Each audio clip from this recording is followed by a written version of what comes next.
विजय और राहुल, दो दोस्त जो बचपन से एक दूसरे के साथ जुड़े हुए थे।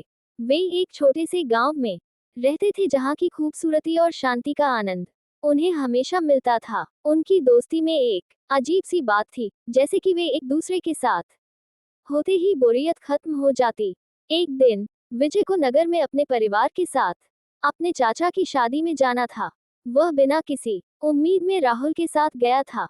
सभा में उन्हें पता चला कि राहुल के परिवार भी वहीं मौजूद हैं।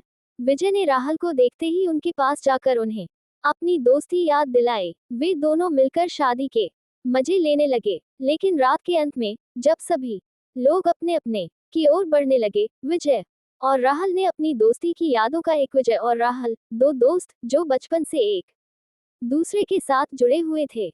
वे एक छोटे से गांव में रहते थे जहां की खूबसूरती और शांति का आनंद उन्हें हमेशा मिलता था। उनकी दोस्ती में एक अजीब सी बात थी, जैसे कि वे एक दूसरे के साथ होते ही बोरियत खत्म हो जाती। एक दिन विजय को नगर में अपने परिवार के साथ अपने चाचा की शादी में जाना था। वह बिना किसी उम्मीद में राहुल के साथ गया था। सभा में उन्हें पता चला कि राहुल के परिवार भी वहीं मौजूद हैं।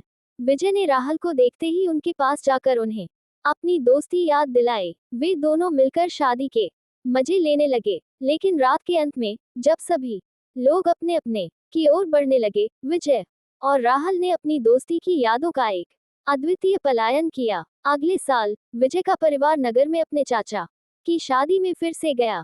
इस बार विजय ने राहुल के बिना अकेले जाने का फैसला किया, लेकिन उन्होंने राहुल को बुलाया और एक लंबी बातचीत की। दोनों ने एक दूसरे को अपने जीवन में शामिल किया और उनकी दोस्ती को नई ऊंचाइयों तक ले जाने का फैसला किया। इसके बाद विजय और राहुल ने साथ में कई सफर किए, कई मजे किए और एक दूसरे का साथ कभी नहीं छोड़ा। उनकी दोस्ती ने उन्हें हर कठिनाई से लड़ने की ताकत दी और उनके जीवन को रंगीन बनाया। अब जब वे बूढ़े हो गए हैं तो उनके चेहरे पर वो बचपन की मुस्कान है जो दोस्ती के आगे बड़ी नहीं होती। उनकी यादें उन्हें हमेशा उनके प्यारे दोस्त की ओर खींचती हैं, जिसने उनके जीवन को खास बनाया। ये थी विजय और राहुल की अनछुइयों जो कभी नहीं भूली जाती। उनकी दोस्ती हमेशा उनके दिलों में जीती रहेगी, चाहे जितने भी वर्ष बीत जाएं।